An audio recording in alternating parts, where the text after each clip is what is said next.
Hello and welcome to the first main-ish video since my hiatus. I wanted to take this chance to just talk a little bit about the new Windblume Ode weapon, because I think there's definitely a lot of discussion that needs to be had about it. So the Windblume Ode weapon is the free weapon that you're getting for doing the event. You're getting it up to R5 for completely free just from playing the event and getting the rewards from doing all the event minigames, which is really nice. But the issue with the weapon is just the fact that, well, it kind of occupies the exact same spot as the stringless, but is just less effective, which is really sad, because stringless is one of the best weapons in the game, and having a weapon that occupies the nearly exact same slot is automatically going to cause some issues.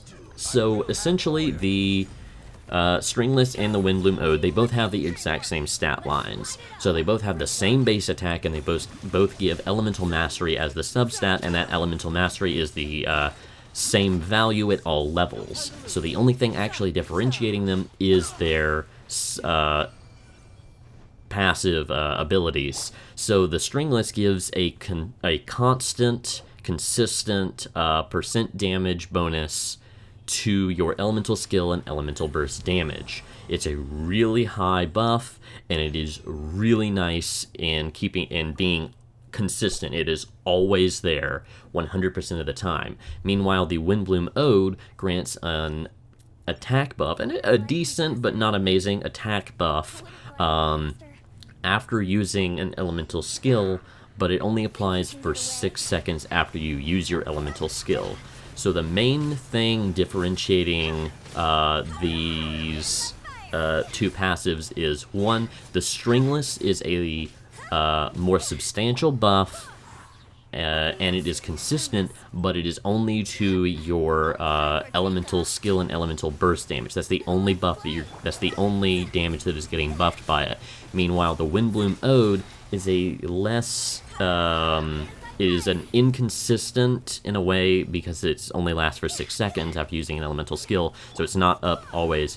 It's a less consistent and a smaller buff, but it is a buff to your attack, which means it's going to buff all of your damage, so your normal and charged attack damage is also going to be affected by it, not just your elemental skill and elemental burst damage. So it's got a couple points in its favor. The only issue is there's absolutely no characters that really make use of it over the Stringless right now. Every bow user in the game is almost solely being used for their elemental skill and elemental burst damage. The only exceptions being maybe like Tartaglia, who is a main DPS, who has other better options such as the Rust, or if you have any 5-star weapons for him, but the Rust being the biggest thing. Meanwhile, you've got, outside of that, it's most of the bow characters is stuff like Venti, Diona, Fischl, who are just solely there to put out their E skills and or their burst skills to deal damage and battery. So Stringless works perfectly well for them. They have no need for an attack buff to all of their damage. They just need the elemental skill and elemental burst damage. The main exception here, I see two characters that could make decent use of it, and that would be Ganyu and Amber as burst DPS type characters. So the first one there being Amber. I think this is going to be a really good free-to-play weapon for Amber, specifically because you drop out your Baron Bunny, it taunts enemies to keep them in the AoE of your ult, which you drop out, and then you drop a couple charge shots, and you're getting a nice buff to your charge shot damage as a result. But Amber, as a main DPS, also has the craftable free-to-play weapon that I believe is better for her, and Crescent Pike as well is just probably still better, unless you're specifically building a team expecting a lot of elemental reactions. And support Amber still is mostly only going to be used for her Q damage, so Stringless is still better for her in that situation. Ganyu is the one, though, that I do see this being more useful on, but keep in mind this is not going to be for a full support Ganyu who is mostly there for her Q and E skills, where Stringless is still better, or a main DPS Ganyu, where the craftable weapons or the Amos bow is going to be just so much better than the Windbloom Ode and the Stringless, where you're focusing on her charge shot damage. This is specifically for burst, rotation-centric Ganyu sub-DPS. So this is... the idea behind it is you have your team, you're going through your skill rotations. When you come to Ganyu, you press your E to get the attack buff, then you drop your Q, and then you drop 2 or 3 charge shots. I believe you'll be able to get 2 full charge shots in that time frame. With the buff active, and that's 6 seconds because of your Q animation taking up a portion of that time. So I don't think you'll get a third one in there, but that's still 2 of her really strong, really hard scaling charge shots with I believe it's 32% attack bonus, which is really substantial and is going to be definitely more notable than the Stringless, specifically for those charged attacks. While also having Elemental Mastery if you're planning to proc some reactions during that time, which hopefully you should be in a burst rotation comp, like what you would use this type of Ganyu in, most likely. But otherwise, even then, I feel like there's probably still some substantially... more viable options. It's just one of those situations where everything about it seems to scream, I'm an inferior version of a weapon that already exists, that being the Stringless.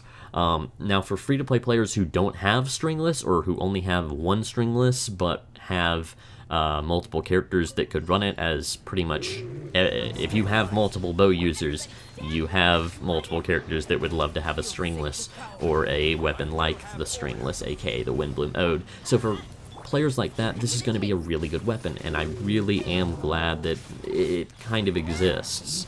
But I wish that the substat was different.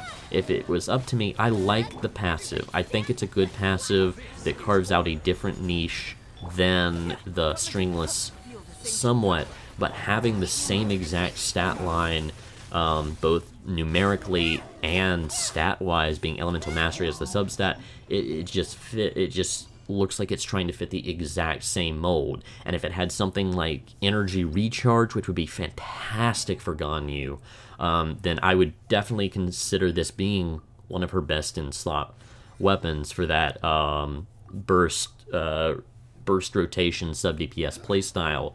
But as it is with Elemental Mastery, a subpar main base attack stat, and a lackluster passive compared to the Stringless, it just feels like an inferior version of it for anyone other than free-to-play players that are lacking in having one or more Stringless weapons that they can throw on their bow characters. I'm still going to try and make it work on that specific Ganyu build, and whenever I get to an eventual Ganyu guide, or maybe in the future after doing some testing, I'll come back and show off some comparisons. Right now, my Windbloom Ode is not at a high enough level to compare to my level 70 Stringless, so that I can get a direct damage comparison for my Ganyu. But once I get that, I'll definitely be doing some testing, and I'll share the results of that. But in the meantime, I hope that this was helpful to those of you who have been trying to find a spot to fit your Windbloom Ode into on your teams. I think it's a decent weapon. It's just it's too close to the Stringless, fits the exact same niche while not doing not providing quite as much of a bonus as the stringless does for the types of characters that we have in. But we might get a character that works really well with this weapon in the future if we get another bow user moving forward, which I wouldn't be surprised to see happen eventually. But for right now, it is unfortunately a bit lacking. So I hope that this was a bit helpful for y'all. I hope that you're still enjoying the event, though, because it's a really the Windbloom Festival event has been really fun and is really nice. It's Fall Guys Genshin edition, and it's been pretty fun. But yeah, hope y'all are enjoying. Be sure to subscribe for more content moving forward. I got some great plans for the future of the channel, and have a great rest of your day.